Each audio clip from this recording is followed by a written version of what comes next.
नमस्कार, मी निखिल सुकरे. बातमी टी व्हीमध्ये तुमचं स्वागत आहे. आपण सध्या कसबा गणपतीच्या परिसरामध्ये आहोत आणि या ठिकाणी पाहू शकतो आपण की सिद्धिविनायक मंदिराचं जे काही प्रतिकृती आहे या ठिकाणी साकारण्यात आलेली आहे. बाप्पा विराजमान झालेली आहे, प्राणप्रतिष्ठा झालेली आहे. आता आभूषण चढवण्याचं काम चाललेलं आहे आणि या सगळ्या सोहळ्याचं आपण बातमी टी व्हीच्या माध्यमातून प्रक्षेपण बघत आहात. आता आपल्याबरोबर कार्याध्यक्ष आहेत जे की या सगळ्या मंडळाच्या कार्यक्रमाचं पूर्ण लीड करत आहेत.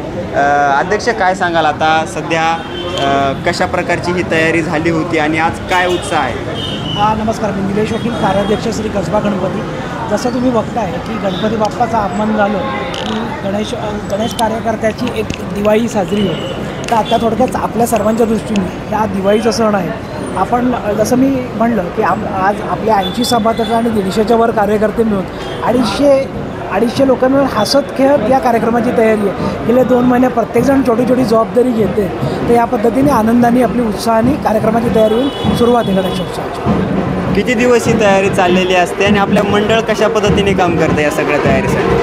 खरं सांगू का की विसर्जन यावर्षी होतं.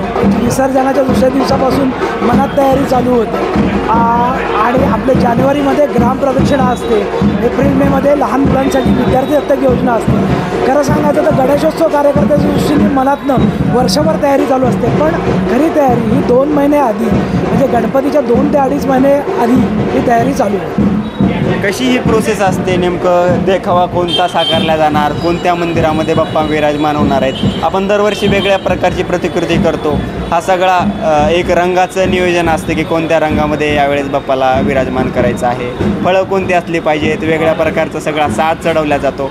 हा साज सगळं नियोजन एवढं बारीकरित्या कसं केलं जातं? खरं सांगू का की देखाव्याचं म्हटलं तुम्ही आत्ता, तर आपण महाराष्ट्रातील अष्टविनायकापैकी आता एक अष्टविनायक करत आहोत. तर यावर्षी आपण सिद्धटेक गणपती तुम्ही बघत असाल तर प्रतिकृती करत आहोत. तर हे आपलं ठरलं होतं दरवर्षी एक आता अष्टविनायक घ्यायचं आहे. आणि एवढं छोटं नियोजन म्हणजे मी म्हणलं की जर 150-200 आपण म्हणतो लाईक माइंडेड लोक असतील तर हे अतिशय सुकर होतं. फक्त काय आहे की एकत्र येऊन आनंदाने काम करणं असतं. 11 लोकांची 11 मतं असतात. पण कुठेतरी आपण ज्या पद्धतीने म्हणतो की गणेशोत्सव जसं म्हणलं जातं की हा नेते घडवण्याचा उत्सव आहे. कारण इथे बहुमताने काम होतं की 11 लोकांची जरी वेगवेगळी मतं असली तर बघून चर्चा करून, कारण निर्णय एकच घ्यायला लागतो. तर या पद्धतीने सगळ्या लोकांचं आनंदाने काम होतं. किती वर्षापासूनचा हा सगळा सोहळा आहे? आता बघायला गेलं तर आख्यायिकेनुसार खूप जुनं सांगितलं जातं. तुमच्या ऐकण्यानुसार किंवा तुमच्या माहितीनुसार या सोहळ्याबद्दल खरं सांगायचं तर गणेशोत्सवाची सुरुवात जसं म्हटलं की कसबा गणेशोत्सवाची सार्वजनिक सुरुवात 1893 साली झाली. तर 130पेक्षा जास्त वर्षाची आपल्याला परंपरा आहे.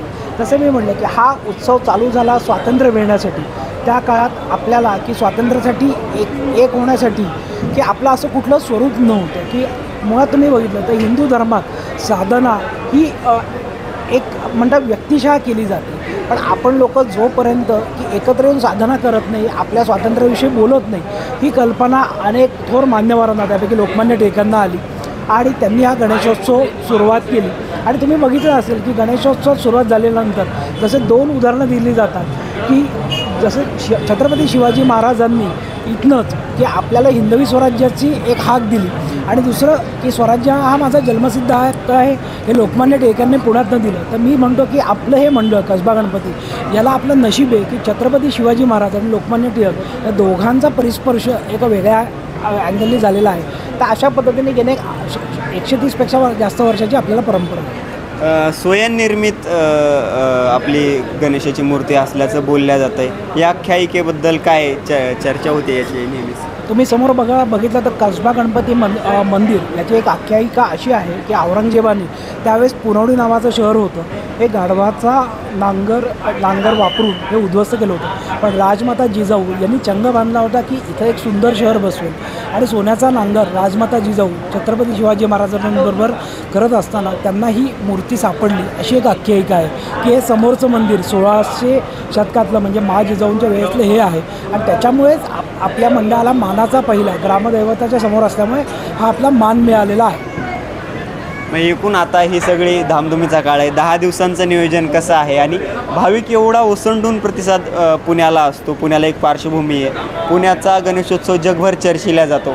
कसं बघता तुम्ही वैयक्तिकरित्या या महोत्सवाकडे? कारण गर्दी पण खूप असते, ट्रॅफिक असतं, परंतु आनंदसुद्धा तेवढाच मोठ्या प्रमाणात असतो. खरं सांगायचं का की उत्सव म्हणजे थोडासा आनंद असतो. उत्सवात थोडी अडचण होते. म्हणजे आता आज म्हणलं जातं की 2 BHK फ्लॅटमध्ये सुद्धा 4 लोकांना अडचण होती. पण तुम्ही बघितलं की एवढ्या छोट्या जागेत आज लाखो लोक आनंदाने येतात. म्हणजे उत्सव आपल्याला ॲडजस्टमेंट आणि आनंद ही गोष्ट शिकवतो की मटेरियल लाईफमध्ये जगताना काही छोट्या छोट्या गोष्टींचा आपण खूप मोठ्या गोष्टी करून घेतो. तर उत्सव हे देतो की आपल्याला आनंद शोधता आला पाहिजे, थोडी ॲडजस्टमेंट झाली पाहिजे. हे आपल्याला उत्सव मेन शिकवतो. आपल्या मंडळाची ओळख आहे की आपण सामाजिक कार्य मोठ्या प्रमाणावरती करत असता, परंतु या पुण्यामध्ये आपण बघतोय की ज्या घडायला नाही पाहिजेत अशा घटना घडत आहेत. महिलांच्या बाबतीत असतील किंवा खून प्रकरणं, इतर प्रकरणं असतील. यामुळं पुणे शहर दूषित होतं आहे. आज बाप्पाच्या चरणी काय प्रार्थना असेल आणि लोकांना काय उपदेश असेल या माध्यमातून? खरं सांगायचं तर सत आणि अत्सत या दोन्ही वृत्ती पहिल्यापासून आहेत. पण अत्सत वृत्ती वाढल्या की सत्प्रवृत्तीने जागा झालं पाहिजे असं म्हणतात. तर आत्ताच्या या दुर्घटना आहेत की जिथे बोलायला काहीच हरकत नाही की आज स्त्रियांवर होणारे अत्याचार आणि काही लोकांनी नियम न पाळल्यामुळे अनेकांना जीव गमवायला लागला. तर या दोन्ही गोष्टींसाठी की शिक्षण आणि मनाला नीतिमत्ताची तत्त्व शिकवली पाहिजे. तर हे या दोन्ही उत्सवात नव्हतं. जसं मी म्हणलं की मगाशी सामाजिक काम आपण 70पेक्षा जास्त विद्यार्थ्यांना दरवर्षी शैक्षणिकदृष्ट्या दत्तक घेतो. तर शिक्षण हा खूप महत्त्वाचा भाग आहे की बुद्धीच गणपतीची सेवा म्हणजे शिक्षण घेणं, कारण हा बुद्धीचाच देवता आहे. तर मी अशी सर्वांना विनंती करेल की आडल्या नडल्या माणसाला की जे डॉक्टर बाबासाहेब आंबेडकर जे कायम म्हणतात की म्हणले होते की मला भाकरी दिली आणि पुस्तक दिलं तर मी पुस्तक घेऊ. तर आज आपण आपल्या सगळ्या म्हणजे आपण खूप चांगल्या ठिकाणी जन्माला आलेलो आहे. तर आपल्याकडे घराण्याच्या कामवाल्या मावशी असतील, वॉचमन असतील, ते एक आपण या गणपती उत्सव चंग करू की काय रे बाबा तुमचा मुलगी कुठे शिकते, मी काय मदत करू, हे आपण विचारू. म्हणजे शिक्षणाने एक व्यक्तिमत्व तयार होतं. आणि दुसरी गोष्ट की नियम तोडायला ताकद लागत नाही, नियम पाहायला ताकद लागते. की मनावरचा संयम म्हणजे म्हणतात ना की आपण की बेभान होताना भान राखलं पाहिजे. तर आज कुठल्याही गोष्टीचं भान म्हणजे वर्तमान काळात जगणं हेच आपल्याला उत्सव शिकवतात. तर मी गणपती चरणी हीच प्रार्थना करेल की देवा आम्हाला बुद्धी दे, शक्ती दे आणि योग्य ठिकाणी आणि थोडक्यात जे एक विषय जो मगाशी तुम्ही म्हणला की आपली संस्कृती आहे अर्धनारी नटेश्वर, म्हणजे स्त्रियांना तेवढंच आपल्याला सन्मानाचं स्थान आहे. तर आपण सर्वांनी मी गणपती बाप्पाच्या चरणी प्रार्थना करेन की स्त्रियांना आपण सर्वजण सन्मान देऊ आणि आम्हाला सद्बुद्धी देऊ. मोरया. गणेशाच्या चरणी प्रार्थना करतो की सर्वांना बुद्धी दे. हे गाणंच आहे ना, हे ईश्वरा सर्वांना चांगली बुद्धी दे, आनंद दे, अशा प्रकारची प्रतिक्रियासुद्धा त्यांनी दिलेली आहे. बातमी TV साठी निखिल सुकरे, पुणे.